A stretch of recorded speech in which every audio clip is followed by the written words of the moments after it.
Et donc aujourd'hui, je vais vous parler donc de la valeur ajoutée du CRM dans le monde du transport et de la logistique.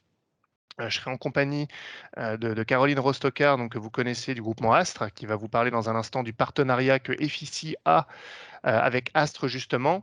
Et en termes de présentation, que je vais surtout chronométrer pour ne pas dépasser, je me connais, on va commencer par rapidement quelque chose d'assez global, qui ne sera pas forcément spécifique au transport, mais ça sera bon de rappeler quelques bases en matière de CRM, c'est-à-dire qu'on s'accorde sur ce qu'est le CRM. Il y a souvent un peu des divergences là-dessus et il faut vraiment qu'on soit d'accord sur les termes. Donc, je reposerai les bases de ce qu'est un CRM et de ce qu'on peut faire pour choisir le bon CRM pour soi, indépendamment de son marché, de son secteur. Je ferai ça de manière assez synthétique et on s'attaquera rapidement, bien sûr, aux spécificités du marché du transport et de la logistique. Et là, donc, on rentrera dans le détail, c'est l'objectif. Et comme je l'ai dit à la fin, bien sûr, si vous avez des questions, on s'empressera d'y répondre. Le but aujourd'hui n'est pas bien sûr de vous présenter notre solution spécifiquement Effici. Maintenant, c'est quand même bon de savoir qui vous parle aujourd'hui. Donc Effici, c'est un prestataire donc, de CRM, vous l'avez compris, qui vaut 40 millions de chiffre d'affaires. C'est environ 330 collaborateurs dans 45 pays. C'est 10 500 clients et 230 000 utilisateurs, grosso modo. Et ça n'a de cesse d'évoluer, surtout ces dernières années, à la fois avec l'accroissement organique du nombre de clients et également des rachats stratégiques pour étoffer un peu notre offre et être capable de répondre de plus en plus à différents besoins, puisque avec la digitalisation, il y a de nombreux secteurs qui s'équipent, mais qui ont des besoins pas forcément identiques, donc il faut savoir répondre à tout ça. Voilà donc pour Effici, on ne va pas s'attarder plus que ça là-dessus. Et je vais passer la main à Caroline pour vous parler du partenariat que l'on a avec le groupement Astre. Merci Jason. Donc rebonjour à tous. Alors moi Caroline Rostocar, coordinatrice des achats chez Astre. Je tiens tout d'abord à vous remercier pour votre inscription au premier webinaire de Effici. Alors comme vous le savez certainement tous, la digitalisation prend de plus en plus d'ampleur au sein des structures et le transport n'est pas épargné. C'est pour cela qu'il est primordial d'entretenir et de personnaliser votre relation client. Vous le savez certainement tous aussi, le service achat est là pour mettre en place des partenariats clés pour répondre à vos besoins et notamment ceux de ce domaine-là. Donc c'est pour quoi on vous a réunis aujourd'hui pour vous présenter brièvement ce qu'est un CRM, pardon. Donc un CRM, c'est une plateforme collaborative qui permet de structurer, de centraliser vos données clients pour une meilleure productivité. Si nous avons, nous, choisi de notre côté Effici CRM, c'est parce que déjà, il a un certain nombre d'années d'expérience dans le secteur du transport et que nous sommes persuadés qu'il a une solution adaptable pour répondre à vos problématiques liées au transport et à la logistique. Donc aujourd'hui, il y a déjà un certain nombre d'adhérents qui consomment du Effici, dont les transports BER, qui en sont très satisfaits. Et l'objectif de ce webinaire, encore une fois, est de déployer à plus grande échelle l'outil, parce qu'on est convaincu en fait qu'il peut répondre à vos besoins et améliorer et faciliter vos gestions pour la relation de vos clients. Voilà, donc je vais maintenant redonner la parole à Jason, qui va vous expliquer plus en détail ce qu'est un CRM et quels en sont les bénéfices. Merci beaucoup pour cette explication. Donc, on va justement avancer et puis je vais aller un peu dans le prolongement de ce que vous avez dit. Il y a une raison pour laquelle ce webinaire a lieu. Vous le voyez, on a beaucoup de références et je vous montre ça. Allez, oui, un petit peu pour rouler des mécaniques, mais également pour vous dire que ça veut dire qu'on a déployé du CRM de nombreuses fois dans votre secteur. Et dans le déploiement d'un CRM, au-delà de la solution elle-même, ce qui compte, c'est de comprendre les enjeux pour que le déploiement soit assez spécifique justement au secteur. Donc on a maintenant cette prétention de pouvoir en discuter, en tout cas d'avoir une expertise dans le monde du transport et de la logistique en matière de CRM. Le reste de l'expertise, bien sûr, on vous la laisse là-dessus, mais on commence à savoir quels sont les enjeux en termes de CRM dans votre secteur. Donc voilà, je voulais vous montrer quelques références que l'on a. Vous reconnaissez sans doute BRNU, Prévoté.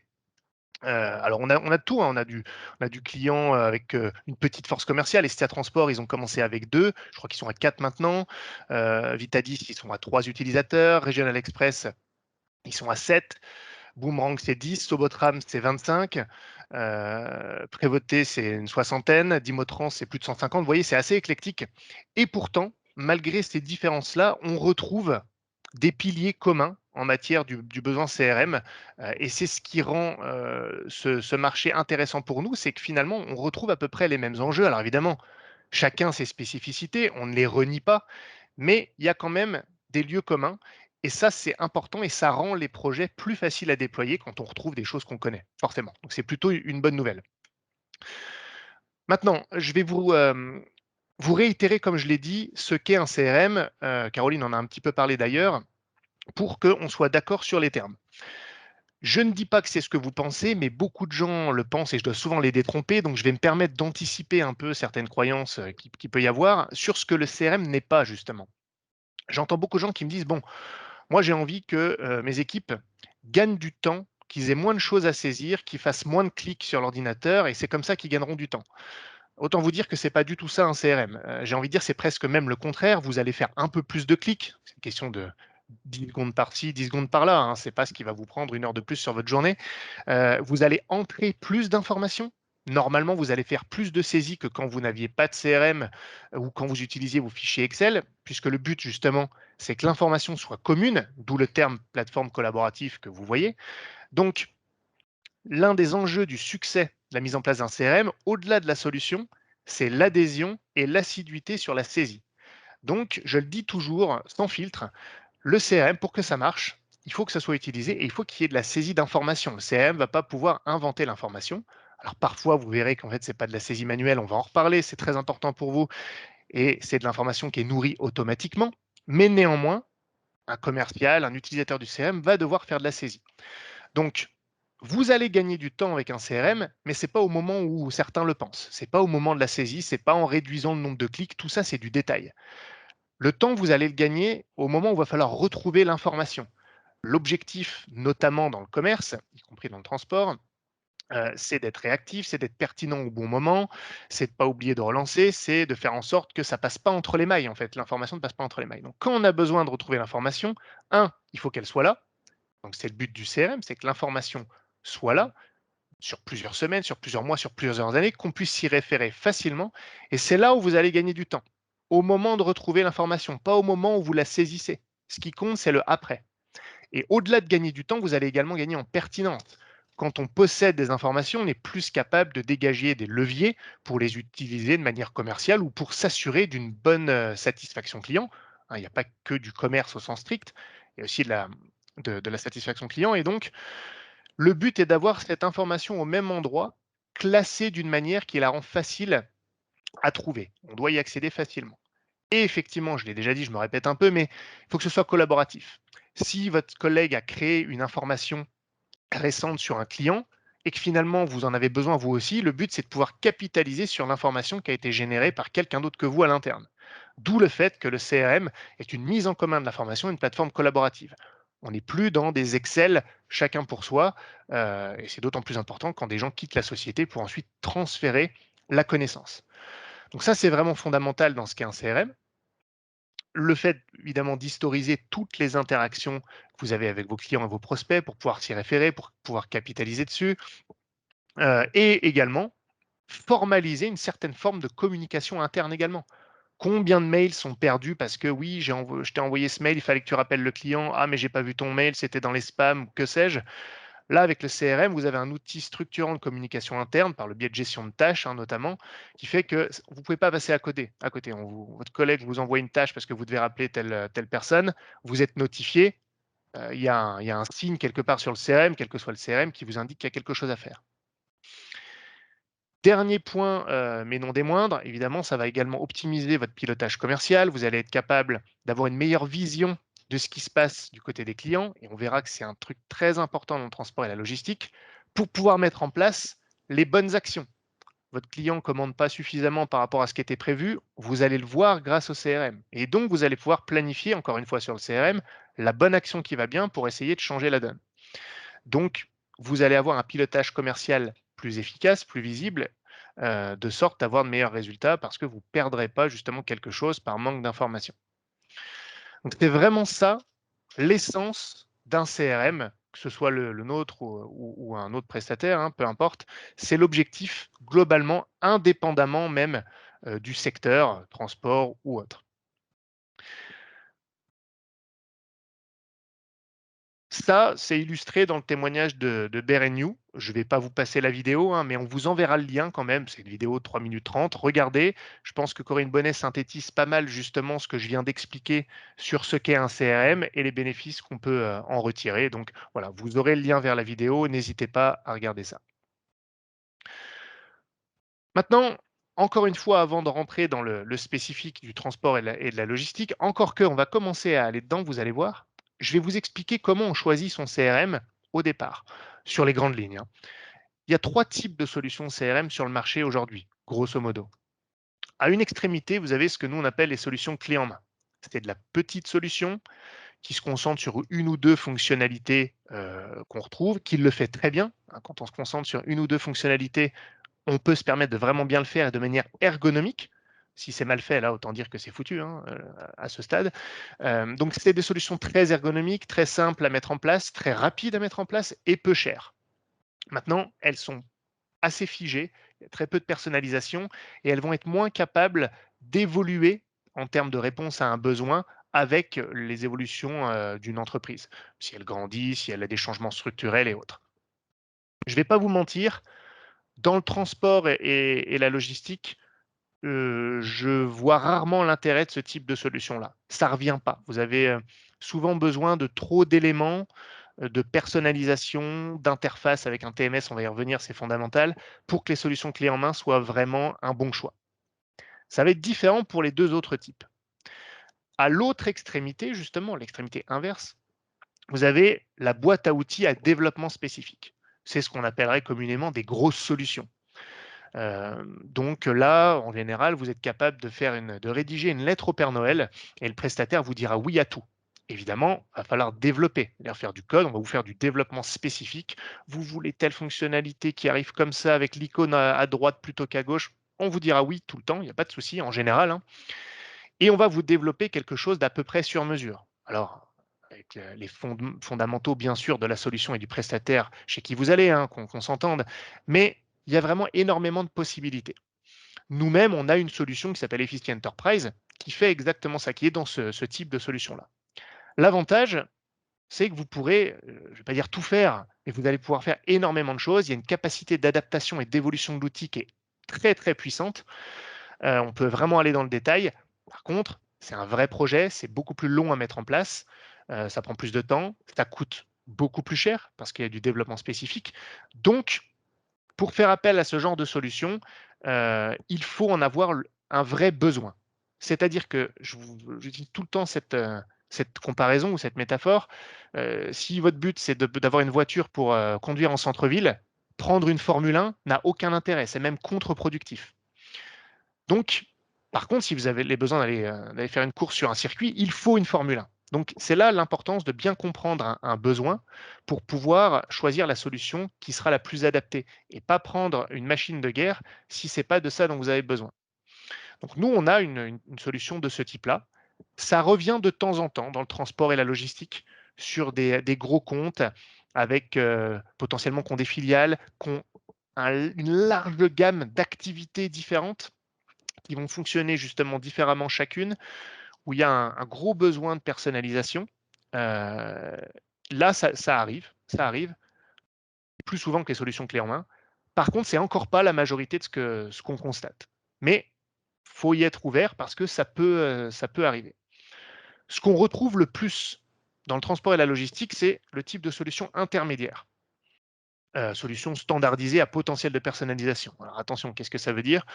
C'est en gros une solution qui a un socle standard très fort, c'est-à-dire un peu comme les solutions clés en main. Voilà, d'un client à l'autre, vous allez reconnaître le CRM avec voilà, des fonctionnalités classiques de ce CRM. Par contre, sur des enjeux et des fonctionnalités beaucoup plus larges que les solutions clés en main, même de base, il y a plus de profondeur dans ces outils-là. Et surtout, vous êtes capable de personnaliser l'outil, mais pas par le biais de développement spécifique, par le biais, pardon, je vais y arriver, de personnalisation, de paramétrage intégré à l'outil, hein, ce qu'on appellerait un moteur de paramétrage qui permet, sans avoir besoin de faire de code, de personnaliser l'outil en profondeur. Donc ça peut permettre d'évoluer avec l'entreprise et parmi les références qu'on vous a montrées, il y a presque exclusivement ce type de solution, parce qu'on a donc une solution évidemment qui se rapporte à ça, à cette solution hybride qu'on appelle EFIFI SMB, anciennement Ines pour ceux qui connaissent. Et c'est vraiment la solution, le type de solution que nous, on préconise le plus dans le monde du transport et de la logistique. Vous avez bien sûr besoin de personnalisation, vous avez votre jargon, chaque entreprise a sa spécificité, mais on retrouve suffisamment de fondamentaux pour qu'une solution standardisée suffise, du moment qu'on peut la personnaliser quand même parce qu'elle le permet, c'est souvent largement suffisant et pas seulement à un instant T, même après plusieurs années d'utilisation.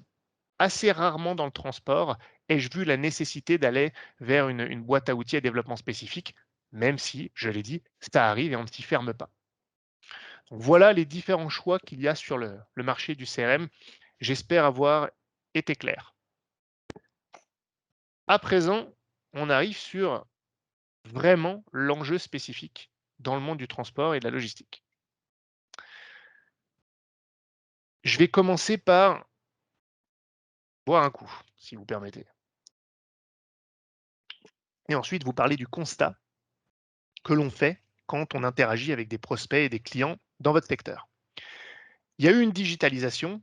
C'est un terme qu'on entend souvent, la digitalisation. Tout le monde se digitalise, mais c'est pas faux et c'est vrai dans le transport. Et dans le transport, cette digitalisation, elle est surtout intervenue au niveau de votre outil métier, le TMS.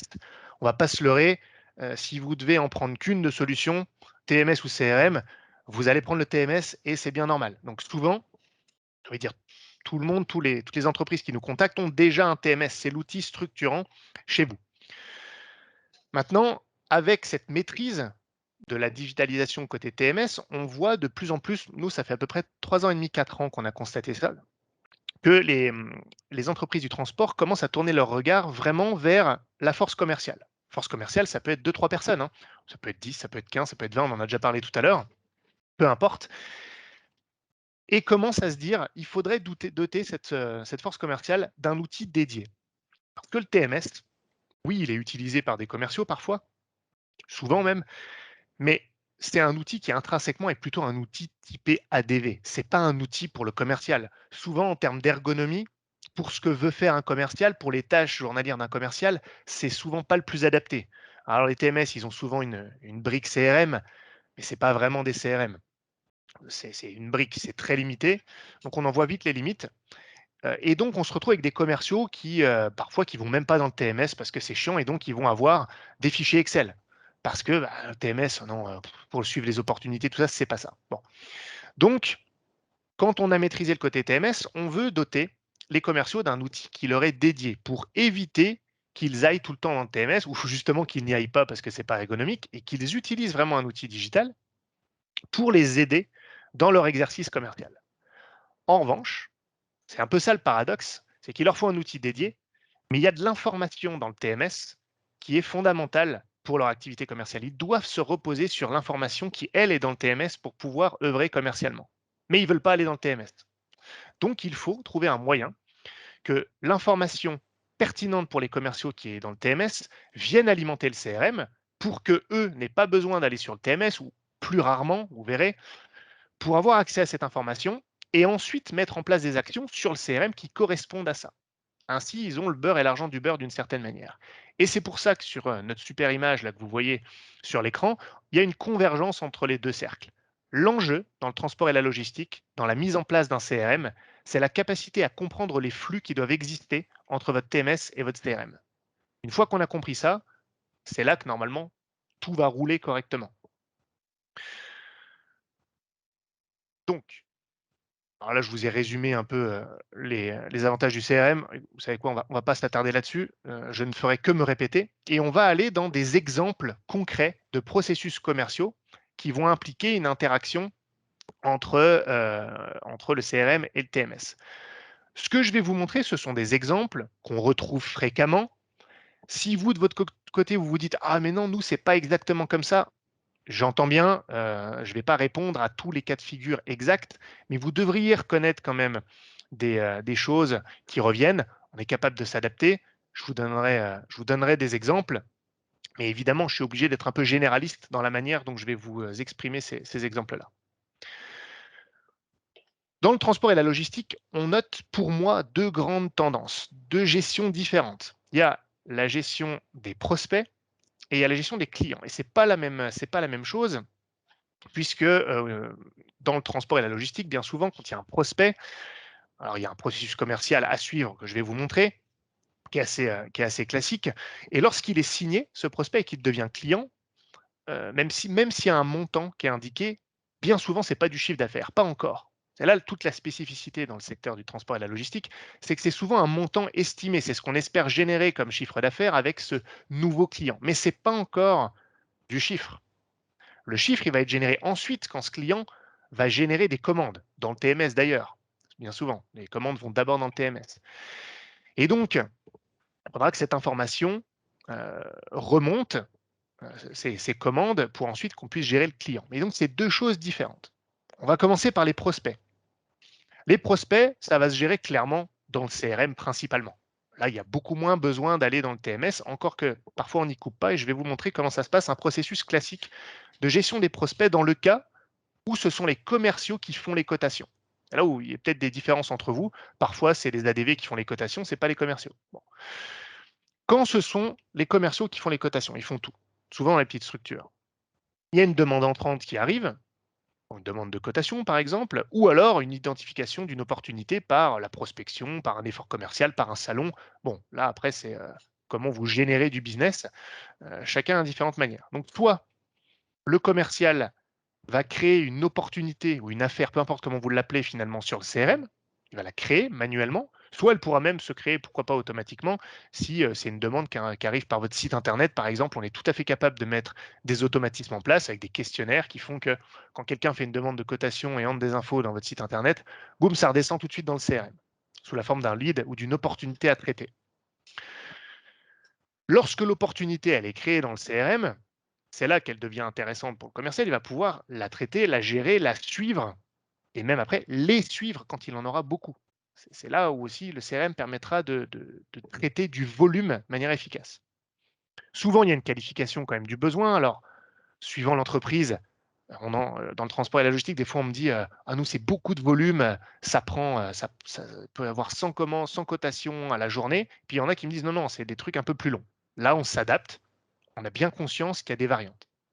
Néanmoins, dans l'opportunité, dans le CRM, il y a moyen de qualifier un peu le besoin. Je ne sais pas, moi, qu'est-ce qu'il veut comme transport? C'est quoi le point de départ, le point d'arrivée, la volumétrie? Est-ce que c'est en tonnes? Est-ce que c'est en nombre de conteneurs? Que sais-je? Chacun son truc. On est capable de noter ces informations dans des champs, dans l'opportunité, dans le CRM, de sorte qu'on puisse s'y référer, mais également qu'on puisse en faire des statistiques. Si vous avez des éléments qui sont importants, pertinents, après, au global, on peut faire des requêtes là-dessus pour avoir des statistiques et créer des objectifs commerciaux que l'on va suivre. Donc la qualification que vous voyez ici, c'est pas juste pour faire beau, c'est pas juste pour le commercial, même dans un un management global de suivi, ça a une pertinence de noter l'information. Dès que l'information est présente, on peut en générer des objectifs qu'on suit. Le besoin est qualifié, vient le moment où il faut générer une cotation. Là, on a dit que c'était les commerciaux qui faisaient la cotation dans cet exemple que je vous donne. Alors, il y a deux cas de figure ici. Bien souvent, je ne vous le cache pas, le commercial, là, retourne dans le TMS. C'est le seul moment où il y retourne parce que, bien souvent, vos cotations, vous les faites dans le TMS. Pas tout le monde, mais c'est quand même souvent comme ça. Quand vous avez des enjeux métiers particuliers, bah, il faut une solution métier. Et donc, la cotation, elle est faite dans le TMS. Elle peut être téléchargée et le commercial va joindre ce fichier de cotation à l'opportunité dans le CRM. De sorte qu'une fois qu'il a fait ça, il retrouvera sa cotation dans le CRM. Voilà, donc il fait un détour par le TMS. Souvent, on n'y coupe pas. Encore que, c'est l'autre cas de figure, si vos cotations sont assez simples, c'est juste une prestation, un trajet, etc., vous gérez ça par base d'articles, je passe un peu les détails, mais ça nous arrive, nous, de proposer notre fonctionnalité de devis pour que les cotations soient aussi générées dans le CRM, et auquel cas, là, il n'y a pas du tout besoin d'aller dans le TMS. Ça dépend des cas, pour le coup. Une fois que c'est fait, la cotation est envoyée au prospect. C'est directement enregistré dans le CRM. On peut le faire directement via le CRM. Je vous passe les détails, mais c'est quand même l'objectif. pour que ce soit historisé. Et puis après, on part du principe qu'on a un retour signé. L'opportunité, elle est gagnée, donc elle passe en gagné dans le CRM. Le prospect devient client. Et dans bien des cas, on me demande aussi de faire en sorte que quand le prospect devient client, alors automatiquement, les informations de ce nouveau client, de cette entreprise, des contacts, soient automatiquement transférées dans le TMS via une interface. Ça, c'est le genre de flux qu'on va retrouver, par exemple. Qu'un prospect dans le CRM qui devient client est automatiquement transféré dans le TMS. Parfois, on me demande même que cet automatisme soit fait directement à la création d'un prospect. C'est souvent vrai dans le cas où dans le TMS, il faut qu'il y ait une fiche société créée pour pouvoir générer une cotation. Parce que s'il n'y a pas de fiche société, on ne peut pas générer la cotation. Il y a des TMS comme ça. Alors que les TMS où on peut générer une cotation sans avoir de fiche prospect ou client créée, ben à ce moment-là, on n'a pas forcément besoin de transférer automatiquement cette fiche quand il est prospect et on le fait que quand il est client. Voilà un processus commercial vraiment de base pour la gestion des prospects quand les commerciaux font les cotations. Deuxième cas de figure, je vais aller un peu plus vite parce qu'il y a des choses qui reviennent, c'est toujours de la gestion de prospects, mais ce sont les ADV qui font les cotations. Le commercial gère tout le reste, mais l'ADV ou une autre fonction va faire la cotation. Ça commence pareil, jusqu'à la qualification du besoin, qu'elle soit rapide, approfondie, ça c'est votre truc, ça dépend. Et c'est là que la communication interne via le CRM est intéressante. Le commercial a besoin de faire une cotation. Il doit prévenir l'ADV ou quelqu'un d'autre, peu importe, qu'il faut le faire. Ce qu'il fait, c'est qu'il va créer une tâche dans le CRM, une tâche qui va être liée à l'opportunité. Ça, c'est important, c'est lié à l'opportunité. Il va donner une explication dans la tâche et il va envoyer cette tâche à l'ADV qui va être notifié dans le CRM, ça va popper, ah, vous avez une nouvelle tâche. Comme ça, l'ADV réceptionne, ça ne peut pas être perdu comme pour un mail. Elle va traiter la tâche. Comme c'est lié à l'opportunité, l'ADV va être capable de tout de suite accéder à l'opportunité et aux éléments de qualification dont il ou elle va avoir besoin pour générer la cotation. Donc c'est là où on gagne du temps pour le coup. L'ADV va générer la cotation souvent dans le TMS, comme je l'ai dit, en tout cas oui, fréquemment, c'est que souvent comme ça, va joindre la cotation, le fichier, à la tâche dans le CRM et renvoyer la tâche au commercial en disant ça y est, j'ai la cotation, tu la trouveras joint à cette tâche. Le commercial, dans son CRM, sans avoir à quitter son CRM, est notifié que la tâche lui revient, va à l'intérieur, voit que c'est fait, regarde la cotation, la transmet via encore le CRM, pas besoin d'aller ailleurs, la transmet au prospect. L'opportunité est gagnée parce que le prospect renvoie la cotation signée, on part de ce principe-là, et là on en revient au même cas que tout à l'heure, le prospect devient client, potentiellement il est transféré automatiquement dans le TMS via interface, là c'est la même chose. Donc quand il y a une séparation entre deux départements, donc commerciaux et ADV, euh, c'est important que la communication soit balisée. Et le CRM permet vraiment de structurer ça. Oui, ça fait une étape supplémentaire de communication à laquelle vous n'auriez de toute façon pas coupé même sans CRM, sauf que là, ça permet de structurer de sorte que ça facilite le travail des uns et des autres et il y a moins de pertes. Ça, c'est la gestion des prospects. Maintenant, on arrive sur, pour moi, le plus important. Ah, la gestion des prospects, ok, il y avait quelques éléments spécifiques quand même dans votre cas, mais le vrai travail dans votre secteur commence quand les prospects sont devenus clients. Je l'ai dit tout à l'heure, bien souvent, vous avez un montant estimé, surtout pour les gros enjeux, quand c'est signé pour un prospect, mais ce n'est pas encore du CA, ce n'est pas encore du chiffre d'affaires. Ce qui va compter, c'est les commandes qui sont passées. Et là, les commandes, bien souvent, quand elles arrivent, elles sont passées dans le TMS. Alors, dans certains cas, quoi qu'il arrive, le commercial est impliqué, mais bien souvent, moi je l'ai remarqué, le commercial peut ne même pas être au courant que c'est des commandes qui sont passées par les clients dans le TMS. Donc là, c'est un problème. Comment peut-il réagir, piloter ses clients, mettre en place les bonnes actions, s'il n'est pas capable de voir ce qui se passe? Comme il a maintenant un CRM pour lui, le but c'est qu'il voit cette info sans aller dans le TMS. Donc là, je vous montre comment ça se passe. C'est un exemple parmi d'autres. Je vous en proposerai une petite alternative après. CRM, vous voyez que sur la gauche, colonne CRM, montant estimé, vous avez une opportunité qui a été gagnée pour un total de 100 000 euros. Ce n'est pas du CA, je l'ai dit, c'est un montant estimé. Très bien, c'est ce qu'on espère générer grâce à ce nouveau client. Ensuite, ce client va commencer à passer commande. ces commandes vont arriver non pas dans le CRM, mais dans le TMS. Donc commande 1, elle arrive. Là, on met en place une interface qui fait que automatiquement, les éléments pertinents de la commande vont remonter dans le CRM, sont exportés. C'est le vrai terme en fait. Donc ça va automatiquement créer dans le CRM une commande, dans le CRM, avec le bon montant de la commande. Donc là, le montant pour le coup de la vraie commande, donc là 20 000 dans mon exemple.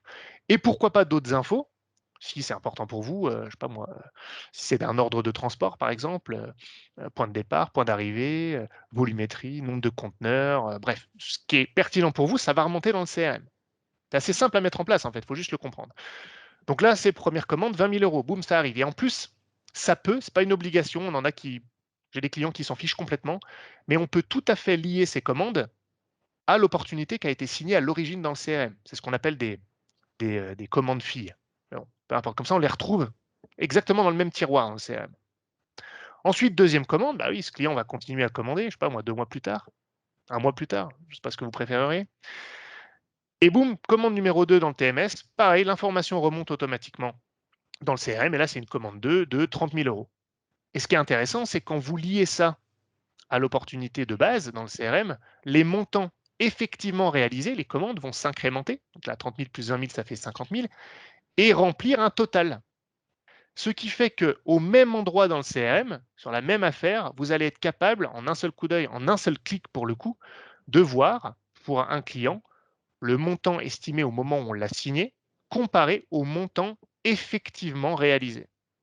Et ça, c'est vraiment très puissant puisque vous pouvez avoir cette information euh, uniquement via le CRM quand vous êtes commercial, ce qui vous permet ensuite de prendre des mesures nécessaires. Si vous vous rendez compte qu'on est à 50% là, vous voyez, enfin à peu près 50 000 de réalisés, mais qu'on est au 11e mois, là c'est quand même, bon déjà, je pense que le commercial est un peu en retard dans son agissement là, mais vous êtes capable de prendre les bonnes décisions en voyant ça de manière très simple. Donc dans l'exemple que je donne là, vous avez tout le détail. On a des clients qui nous disent, ouais, je veux tout le détail des commandes dans le CRM. Et puis on en a qui vont nous dire, non, non, mais attendez, on a des centaines de commandes, des milliers sur plusieurs mois, c'est même pas la peine. Et à ce moment-là, on fait une variante de cette interface où en fait, c'est pas le détail qui va arriver dans le CRM, mais c'est un champ montant ou chiffre d'affaires réalisé uniquement qui va se mettre à jour régulièrement. Et vous n'aurez pas le détail des commandes, mais simplement le total. Je sais pas moi, oui, c'est ça, avec le total des informations, plutôt que d'avoir la liste de toutes les commandes. Là, j'ai envie de dire, chacun voit midi à sa porte, tout dépend. Et on en a même qui ont les deux cas de figure. Pour la même entreprise, ils vont dire, bah, pour certains types d'affaires, on veut le détail, et pour les plus petites affaires ou les plus petits ordres de transport, tout ça, on ne les veut pas. Et donc, on segmente les interfaces pour que ça fasse l'un ou l'autre en fonction des cas. On peut vraiment aller dans ce niveau de détail si besoin, dans cette séparation-là. Ça, c'est vraiment un truc, cette interface-là, qu'on met dans 95% des cas avec nos clients qui ont un CRM. Parfois, ils disent on ne veut pas d'interface, c'est quand même une minorité. C'est vraiment les fondamentaux de la mise en place d'un CRM, il faut qu'ils soient interfacés avec le TMS. Dernière partie du webinaire, je serai à peu près dans les temps, c'est pas mal. Je vais vous montrer quelques écrans pour le coup qu'on retrouve sur notre outil. C'est le seul moment où je vais vraiment montrer des choses spécifiques à notre outil pour que vous puissiez vous rendre compte du genre de tableau qu'on peut trouver. Moi, je vous ai parlé du détail, mais vous aurez aussi des tableaux de pilotage un peu plus globaux. Il n'y a pas que ça, hein, mais voilà, je veux que vous ayez quand même quelques visuels. Là, je vous montre un tableau pour le suivi des opportunités commerciales, notamment en termes de prospects. Souvent, là, c'est ce qu'on appelle du pipe. Donc, quand c'est géré dans le CRM directement, pas quand ça revient, pas quand c'est simplement des commandes qui viennent du TMS. Vous êtes capable d'avoir une vision de vos processus commerciaux. Vous voyez, tous les rectangles, vous voyez, ce sont des opportunités qui peuvent tomber donc, et elles sont classées par étapes. Et c'est personnalisable, hein, qualification, demande de cotation, cotation envoyée, closing. Peut-être que vos étapes de tunnel de vente ne ressemblent pas du tout à ça, c'est entièrement personnalisable, mais vous êtes capable sur une période analysée, tout dépend d'un filtre, de dire, bah voilà, sur ces 3 mois, j'ai 2 opportunités à l'étape cotation envoyée, donc je suis en attente de retour, tout ça. Vous avez des notions de montant, ce que ça peut représenter, des notions de là, vous voyez, comme clipote, alors c'était un truc spécifique pour un prospect ça, mais ça peut être, je sais pas moi, transport, logistique, affrètement. Vous voyez, on est capable de segmenter aussi différents types d'opportunités pour pouvoir les piloter séparément en matière de CRM. Petit détail que je précise toujours, là on entre un peu dans le spécifique, mais je trouve ça bien utile et ça va illustrer mon tout premier point, c'est le point d'exclamation rouge. Alors parfois il est vert justement, mais quand il est rouge, ça veut dire qu'il n'y a aucune action, aucune tâche planifiée pour cette opportunité. En d'autres termes, ça vous dit qu'il n'y a pas de tâche qui va arriver en notification pour vous dire ah, il faut faire une relance commerciale. Et non, il n'y en a pas parce que ce n'est pas planifié. Et à partir de ce tableau, vous pouvez combler les trous dans la raquette en cliquant sur les points d'exclamation rouges pour planifier des actions. C'est comme ça que ça passe pas entre les mailles du filet. Donc ça paraît être anodin, mais pour un commercial, c'est vraiment très puissant. Deuxième type de tableau que je montre et qui est pour le coup vraiment utilisé en plus dans le transport et la logistique, c'est le suivi des objectifs. Vous allez pouvoir paramétrer des objectifs commerciaux à partir de n'importe quelle information numérique présente dans le CRM. Donc quand je vous parlais tout à l'heure de la volumétrie, je sais pas moi, nombre de conteneurs, en tonnes, après tout dépend de ce que vous transportez ou autre, vous êtes capable, vu que c'est des champs numériques, de créer des objectifs commerciaux que vous allez suivre. Plus important encore, vous allez même pouvoir créer des objectifs commerciaux, bien sûr au global, mais aussi par secteur d'activité, comme je le disais, affrètement, logistique, transport, etc. On a aussi potentiellement des montants facturés, hein. Ça, c'est par rapport à l'interface que je vous montrais, dans les infos qui viennent du TMS, tout ce qui est vraiment facturé, c'est ça votre chiffre. Bon, ben, on peut très bien remonter de l'info, comme je l'ai expliqué déjà tout à l'heure sur les interfaces, et en faire un objectif commercial qu'on suit sur le CRM. L'idée étant, encore une fois, d'aller le moins possible sur le TMS quand on est plutôt un profil commercial.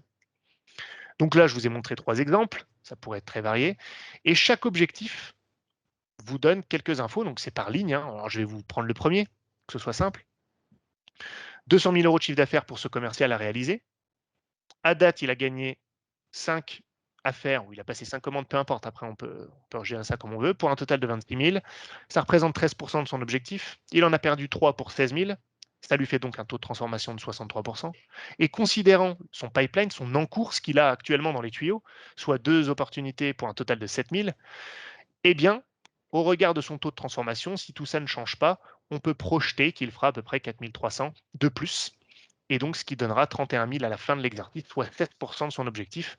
Autant dire que c'est mal barré, mais ça permet au moins d'identifier où ça ne va pas. Son taux de transformation est quand même pas trop mal. Par contre, il a un encours ridicule, va falloir renflouer tout ça. C'est pas des choses infaillibles, hein, ces projections, mais ça vous donne quand même des tendances sur les différents objectifs. Et bien sûr, le réaliser, tout ce qui est gagné, et cetera. Ça, par contre, c'est infaillible puisque ça prend la donnée, brute qu'il y a dans le CRM, comme je vous le disais. Voilà, c'est ce qui conclut, ce webinaire. J'espère que ça a été clair. Donc vraiment, l'enjeu du CRM pour vous, bien sûr, c'était la centralisation de l'information, la gestion de vos tâches en tant que commercial, le fait de les notifier, que ça ne passe pas entre les mailles, la communication interne, potentiellement même avec des ADV, encore une fois, pour que ça ne passe pas entre les mailles, pour que ce soit structuré, officialisé, et bien sûr, que ça vous donne une information sur laquelle vous allez pouvoir capitaliser pour planifier des actions commerciales, information qui vient soit directement du CRM, soit qui est importée depuis votre TMS pour que vous ayez une vision globale des commandes, des résultats générés par un client pour, comme je le disais, prendre les actions qui s'imposent en fonction de ce que vous voyez. Donc, c'est vraiment un facilitateur, un optimisateur d'actions commerciales et le fait d'éviter que vous soyez le nez dans un outil qui n'est pas dédié à ça, qui est moins ergonomique. Donc, de favoriser une communication avec l'outil métier qui reste malgré tout le TMS. Soyons clairs là-dessus. Alors, c'est le moment des questions. Si vous en avez, je vais regarder déjà s'il y en a qui ont été posées. N'hésitez pas, que ce soit maintenant ou par la suite, hein, si vous en avez d'autres, vous aurez accès à nous par email pour poser ces questions. Ah, je vais quand même répondre à une question qui m'est posée très souvent. On me demande souvent ces interfaces, tout ça c'est bien, mais est-ce que, avec quel TMS êtes-vous interfacé? Ça, on me le demande tout le temps.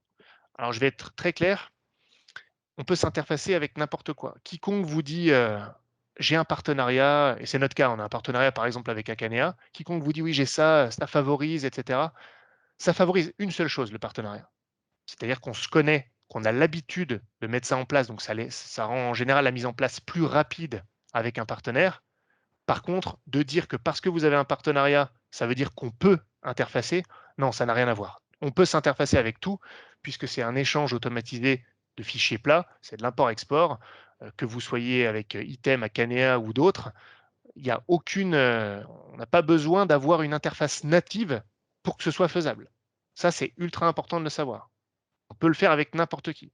Quiconque met en avant son partenariat, et ça nous arrive, hein, pour dire, bah voilà, on peut le faire parce qu'on a un partenariat, ça, c'est du vent marketing pour vous encourager. Mais au final, tout le monde peut s'interfacer avec tout le monde du moment qu'on est capable de mettre en place ces automatisations d'import-export. Alors, j'ai une question sur quel est le mode de facturation licence. Vous parlez de commercialement, nous, comment ça se passe pour un CRM? Moi, c'est comme ça que je l'interprète. Je vois que vous êtes en train d'écrire, donc je vous laisse. Oui, oui, non, c'est Ah, bien ça pour d'accord. Anne-Marie et André chez Gambay Rota. Donc, comment vous fonctionnez en termes de licence et de facturation? Oui. Alors, il y a deux. Nous, chez nous, c'est déjà en licence, c'est un prix par utilisateur. Donc, je peux même vous donner les prix, il n'y a pas de secret, hein. Enfin, ça dépend de la solution, bien sûr, mais je vais prendre la plus classique qu'on préconise, celle du milieu, là, comme je vous avais expliqué. C'est 40 € par mois par utilisateur. D'accord. Après, il y a certaines options qu'on peut rajouter, comme par exemple une option d'emailing, de choses comme ça. Les options, c'est 75 € par mois, mais pas par utilisateur. C'est 75 € par mois et ça débloque l'option, qu'on soit clair. Mais le prix de base est souvent, on s'en écarte pas trop dans le transport. Il n'y a pas beaucoup d'options en plus qui sont rajoutées. C'est 40 € par mois par utilisateur. La facturation des abonnements est annuelle. C'est-à-dire que tous les 12 mois, vous payez un an d'abonnement. Et il y a bien sûr la partie mise en place. Ça, c'est la partie récurrente, abonnement, tout ça. Et la partie mise en place, c'est quand le chargé de projet se déplace chez vous, fait une phase d'analyse approfondie, planifie avec vous ce à quoi va ressembler votre CRM. Ensuite, une fois qu'on s'est mis d'accord, fait le paramétrage, intègre vos données, souvent depuis le TMS, et forme vos équipes, à la fois à l'utilisation et aussi à savoir effectuer vos propres paramétrages pour être indépendant, même si on ne disparaît jamais de l'équation.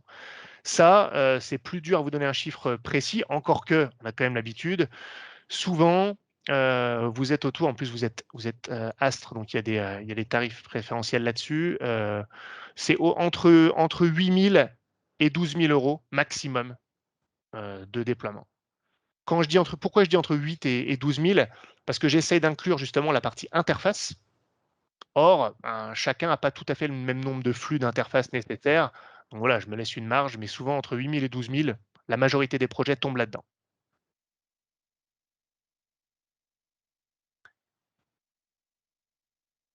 Alors, pardon, je n'avais pas vu votre autre question. Déjà, j'espère que j'ai répondu à la Oui, oui, question. vous avez répondu à la question et la question suivante, effectivement, c'était, vous avez, évoqué, vos différents partenariats. Est-ce que vous avez déjà, développé des interfaces avec, GPI, le TMS GPI D'Artagnan? Alors, je vais vous répondre en deux temps. Je vais peut-être même répéter un peu ce que j'ai dit avant, mais alors déjà, je vais être honnête, moi, je ne le connais pas. Ça ne veut pas dire qu'on ne l'a pas déjà fait. Moi, j'en sais rien. Je ne vais pas vous inventer une réponse là-dessus. Personnellement, moi, j'ai jamais eu de projet avec eux. Comme je l'ai dit, hein, nous, on a un partenariat avec un prestataire TMS qui est Akanea, c'est récent d'ailleurs. Ça facilite en termes de communication, mais je le répète, d'un point de vue technique, on n'a pas besoin d'un partenariat ou d'une interface native pour mettre en place une interface. En fait, je me permets de l'expliquer quand même pour ceux qui ne savent pas, l'interface, soit ça se fait par API, mais finalement, dans le transport, souvent des interfaces simples, donc on le fait par transfert automatique, import-export automatique de ce qu'on appelle des fichiers plats. C'est les fichiers Excel en fait. Donc votre TMS, par exemple, automatise l'import de telle ou telle donnée, qui va remplir un fichier Excel avec les bonnes colonnes, automatiquement, hein. Et nous, on fait l'inverse. Dans ce cas présent, dans l'exemple que je vous donne, on importe la donnée depuis ce fichier Excel automatiquement pour aller remplir les bons champs dans le CRM.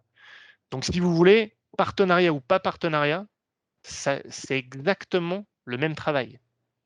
Donc, en fait, même si on a un partenariat, on doit le mettre en place, votre interface, comme si on n'en avait pas. Le partenariat, c'est plus une histoire dont on a accès, on se connaît, c'est plus facile, on l'a déjà fait ensemble. Voilà, c'est un facilitateur, mais d'un point de vue technique, ça ne change rien du tout. Alors peut-être une petite nuance peut-être sur ce sujet. Imaginons que vous déployez donc une solution d'interface avec GPI, enfin des passerelles entre votre outil et GPI. Je pense qu'on est assez nombreux. Enfin, fut un temps, je pense qu'on était une quarantaine d'adhérents Astre à utiliser GPI. Il y a peut-être possibilité de mettre en place des passerelles qui conviendraient à un certain nombre, même si derrière, il peut y avoir des ajustements selon les besoins de chaque entreprise. Alors, déjà, moi, je dis jamais non à des partenariats. Donc, si je peux être mis en contact avec GPI, je ne dirai jamais non. C'est la première chose. Maintenant, il faut comprendre une chose, c'est que même si on met en place, en fait, d'un client à l'autre, vous avez vu tous nos clients dans le transport, vous n'allez pas forcément avoir besoin des mêmes flux. Vous n'aurez peut-être même pas les mêmes champs. Donc, dans l'absolu, on est quand même obligé, c'est ça en fait, entre guillemets, parfois, je me permets de le dire, mais l'arnaque des partenariats, c'est qu'en fait, ce qui est important, c'est pas tant avez-vous un connecteur ou avez-vous une interface, ça veut rien dire ça. C'est quels sont les flux dont vous avez besoin. Je vais avoir un prospect qui va me dire, ben moi, j'ai besoin que ce soit tel champ et tel champ de mon TMS, bon, moi, le nombre de conteneurs et comme je disais tout à l'heure et le montant, qui reviennent. Puis j'ai un autre qui va me dire, bah non, moi je m'en fous, ça, moi j'ai juste besoin ok, du montant, mais c'est pas un nombre de conteneurs, c'est, je sais pas, moi, le point de départ, le point d'arrivée, j'ai besoin de ça. Bon, bah, c'est pas la même chose. Donc il faut mettre en place, il faut qu'on corrige le truc. Donc quoi qu'il arrive, on doit le refaire. L'exception à ça, vous m'avez demandé de pondérer ma réponse, je vais le faire, c'est qu'effectivement, si on développe une interface qu'on appellerait native, ça ne veut pas dire grand-chose, c'est qu'on va planifier, on va mettre en place un certain nombre de flux, je sais pas moi, 10 flux qu'on retrouve régulièrement, effectivement, qui seront déjà mis en place et que le client pourra activer s'il en a besoin. Mais il faut que ça tombe dans les 10 flux qui ont été choisis. Et on a beau dire, même si c'est le même processus technique, quel que soit le flux, c'est la même chose, hein, bah, ce n'est pas forcément les mêmes champs qui communiquent entre eux. Je ne sais pas si je suis clair dans mon explication, mais d'une entreprise à l'autre, ce n'est pas la même info que vous voulez voir transférer. Donc, quoi qu'il arrive, on doit mettre en place un flux spécifique. Oui, oui, non, mais on est d'accord là-dessus. Mais je pense qu'il y a quand même des éléments qui seraient communs à un certain nombre. Et ensuite, il y a du spécifique, bien entendu. Et Moi, vous avez beaucoup parlé TMS, vous n'avez pas parlé logistique, Ouais. WMS. WMS. ouais, bah, c'est un peu le même principe. Alors, je parle TMS parce que c'est vrai que c'est souvent l'interface qui revient le plus. Maintenant, si vous voulez, ça fonctionne de la même manière en fait. C'est pour ça que, encore une fois, j'ai l'air peut-être de simplifier le truc, mais c'est vrai, les interfaces, on s'imagine un truc supra complexe. C'est juste dire, bah non, il y a de l'info qui vient de là, qui est dans un champ, et qu'on va mettre dans un champ dans l'autre outil. C'est de l'import-export. Donc après, TMS, logistique, WMS, ça va être le même principe. Du moment que vous êtes capable de dire, je veux que cette information vienne dans le CRM sous cette forme, soit dans tel champ, soit en créant une opportunité de type commande ou autre, pas de problème. Là où on peut avoir un problème, mais là c'est pour toutes les solutions, c'est si vous nous dites, on veut que l'information qu'il y a dans notre solution métier soit restituée exactement de la même manière dans le CRM. Ah non, puisque le CRM n'est pas votre outil métier par définition, on va pas pouvoir transférer, si vous voulez, tout l'élément fonctionnel. Ce n'est pas votre commande qu'on va transférer, c'est les informations dans votre commande. Dites-moi si je ne suis pas clair, hein, parce que là, on entre un peu dans le technique quand même. Non, non, c'est bien, pas de souci nous concernant. Merci pour ces précisions. Je vous laisse traiter les autres questions. Je crois qu'il y a d'autres questions qui sont Ah ouais, tombées. faut que je regarde. Alors, je remonte. Est-ce que ça envoie des enquêtes de satisfaction client? Alors, ça fait partie, je vous ai parlé du module marketing d'emailing là, qui coûte 75 € par mois. À l'intérieur de ce module, il y a les enquêtes de satisfaction client. C'est autre, donc il y a l'emailing et il y a les enquêtes de satisfaction. Vous êtes capable de créer des formulaires sur le CRM avec des valeurs. Ça peut être du oui, non, ça peut être des valeurs 1, 2, 3, 4, 5 pour des notes, ça peut être des commentaires, tout ça. Vous envoyez à une cible. Donc, une cible, c'est une liste de clients, de prospects que vous avez sélectionnés en fonction de critères, et vous avez un retour statistique sur l'ensemble des éléments de votre formulaire. c'était pas un outil, on va être clair, hein, il y a des prestataires dont la spécialité, dont le cœur de métier est l'enquête de satisfaction client. On a un partenaire qui s'appelle Vocasa qui fait ça, c'est leur cœur de métier. Nous, on a une brique, enquête de satisfaction client. Donc voilà, c'est assez simpliste, mais ça fait le boulot. Ensuite, j'avais vu autre chose. Peut-on intégrer tout type de document? Si oui, comment? Donc, ça, je vais répondre. Donc, encore une fois, il ne faut pas confondre, et je ne dis pas que vous le faites, hein, mais il ne faut pas confondre document et données. On parle d'interface depuis tout à l'heure, donc là, je parle de données. On peut interfacer de la donnée sans problème. Les documents, ça va être justement des fichiers, des Excel, des PDF, même des photos si vous voulez. Là, ça s'intègre dans notre CRM comme une GED le ferait. C'est-à-dire, vous allez soit joindre un fichier à un élément du CRM, comme par exemple l'opportunité. On peut dire, voilà, pour cette opportunité commerciale, je vais avoir tel fichier. On ajoute les fichiers à l'opportunité commerciale, du sorte que quand on va dans l'onglet fichier de l'opportunité, on les retrouve tous. Ou on peut attacher des fichiers à une fiche société ou à un contact, ou plus simplement à un dossier dans le CRM. On a aussi une gestion des dossiers dans le CRM, un peu comme une GED. Et là, vous pouvez stocker tout type de fichiers, même des vidéos pour vous dire, même si après, attention, CRM n'est pas une GED, le but n'est pas que ça devienne une bibliothèque de vidéos, mais il n'y a pas de problème dans l'absolu, tout type de fichiers peuvent se greffer à l'image d'une GED dans le CRM sans limite de stockage.